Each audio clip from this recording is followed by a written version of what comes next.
Smollartz shares a similarly negative view of Pius and writes that he did not do enough to save Europe's Jews.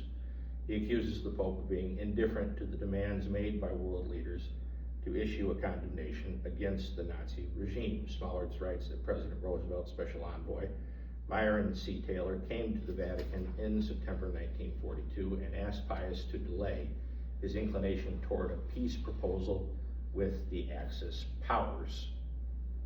He also wanted Pius to make a formal denunciation of the mass deportations and killings of European Jews. After staying silent through 1942, Pope Pius did so. That message was not seen as good enough because the Pope did not say Nazi or Jew explicitly once. Vatican diplomats brought to the pontiff's attention that his failure to publicly protest against the Nazi regime was endangering the Vatican's moral prestige and undermining faith both in the Church and in the Holy Father himself.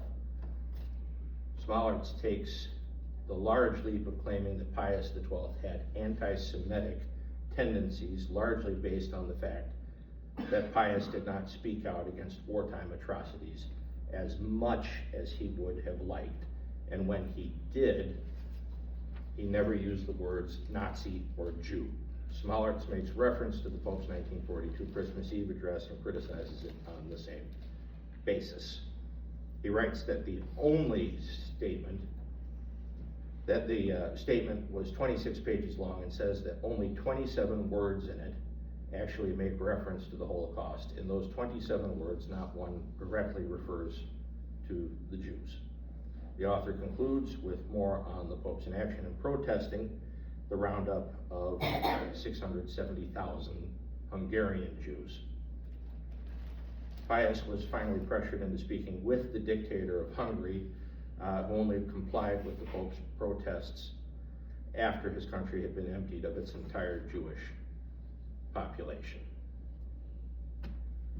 Campbell writes an article, Pope Pius XII's Superb Intelligence Leader, where he discusses the unofficial Vatican intelligence network that the Pope created during the Second World War in his attempt to take down the Nazi regime and kill Adolf Hitler.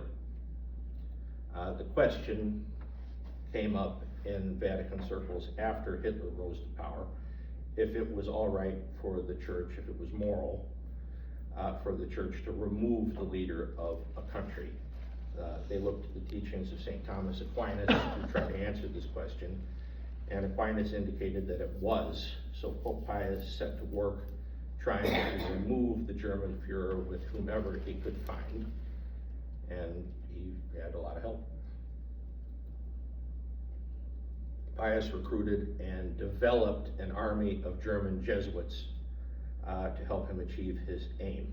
The Jesuits view themselves as soldiers of the Pope, so Pius had a secure and devoted network to act through when the resistance moved to Germany.